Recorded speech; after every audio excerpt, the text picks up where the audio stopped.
came to the Learning Counsel event today because we were interested in how we're going to further develop our digital curriculum, our digital resources that we have for teachers. We're very new to the digital process, to digital classrooms, and so we're trying to support our teachers and support our staff in this effort. Wichita Falls ISD is very young in this process. In other words, 4 years ago we were very much so a paper pencil textbook driven school district, and now we have a full one-to-one program in our 6th grade. We have classroom sets of devices in all of our 5th grade. We have at least 10 or so devices everywhere from 4th grade on down to pre-K, and so we have devices everywhere at the secondary level. It's primarily a BYOD environment, but we have lots of classroom sets of devices throughout. It just depends upon the department and depends upon the campus. But so I think we're pretty young in the process, and we've only been a Google Apps for Education district for about a year now. And so we're working on that heavily. But I'd say from a percentage standpoint, we might have about 20–25% of our staff fully engaged in Google Apps or in Classroom, and we probably have another 10 or 12, maybe 15% that are trying technology on a regular basis, giving it a good effort. And then we're probably, as a district, probably 50% are involved in some sort of digital initiative. 7th through 12th grade is BYOD, because we just started this year with the one-to-one at 6th grade. Now next year, all those students will keep their devices and take them with them to 7th grade, and then through 8th grade, and then after that, we're going to give our students the opportunity to purchase that device and keep it for their high school career. For professional development, we have a group of 42 pilot teachers who really got extensive training and have been doing this for a whole year longer than everybody else. And so we kind of use them as model classrooms or to lead discussions or things like that. But our professional development model, what we consider it to be, is JPEDS, Job Embedded Staff Development, Job Embedded Professional Development. And so we have coaches, math or reading coaches on the elementary campuses, and we also have instructional technology specialists who are district-wide. And so all of our coaches, 2 per campus, they get extra training, and then they roll it out to teachers in their specific content areas. And then also our instructional coaches go around campus to campus and do that as well. And then we're also on the side, we're working with our administrators on bringing them up to speed where they need to be. 4 years ago, somebody somewhere said, let's go BYOD. We can't buy devices, we don't have enough money, let's go BYOD. Well, we only had 30 megabytes of RAM, or 30 megabytes of speed, I guess you want to call it, at that point. And we had no way to do BYOD. Access points were very limited throughout the district. And so we had a major infrastructure build from 2012 to 2014.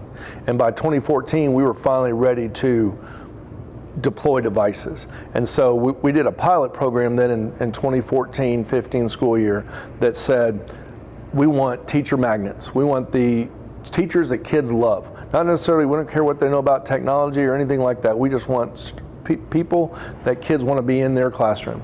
And we asked them to do this. They were spread out among our 26 campuses, and we just started with them.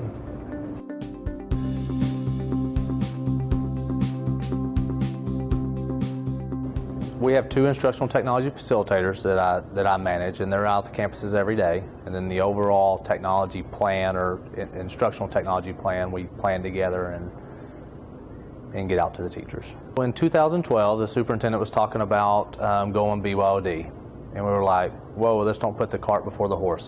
These are the things that have to happen before we can even start thinking about BYOD. So we need to upgrade our bandwidth, upgrade our core, upgrade our wireless.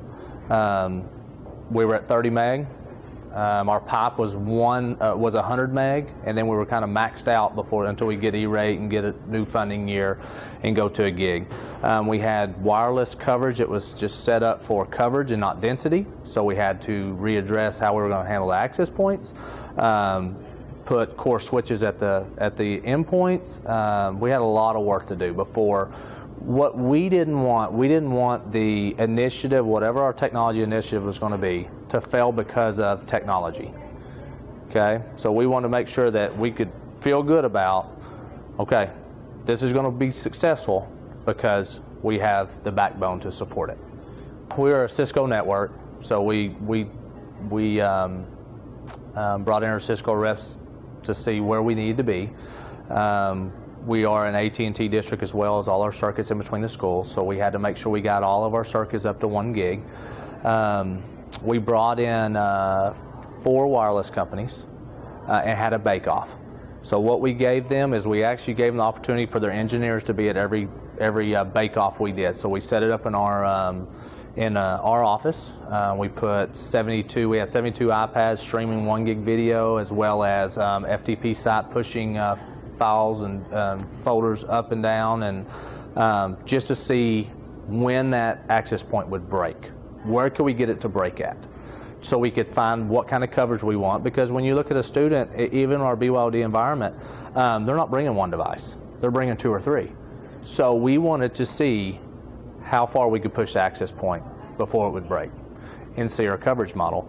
So once we did the bake-off, there was a clear winner, and actually the board covered the high schools out of pocket. So we said this is what it's going to take to get the high schools there, and they covered that out of pocket. The rest we went into E-rate funding and put in a 471 to what we were going to do. We finally got all that installed, and over the summer is when we actually got every campus complete with full coverage model. Now for our digital pilot, what we did is we made sure we had an access point in each one of our 42 pilot classrooms to make sure that they were covered for density and the rest of the school was covered for coverage while we were getting everything up to par. That was 2015-16. When we started with our 42 teacher pilot, we made sure we had an access point per classroom to make sure they were covered for density. And then we kept the coverage model everywhere else on the campus. Once we went from the 42 to the over 300 teachers, we installed access points in every room, starting in probably April, all the way to they finally finished up the last elementary this summer. It's pretty exciting. You know, the thing we were stuck at 1 gig.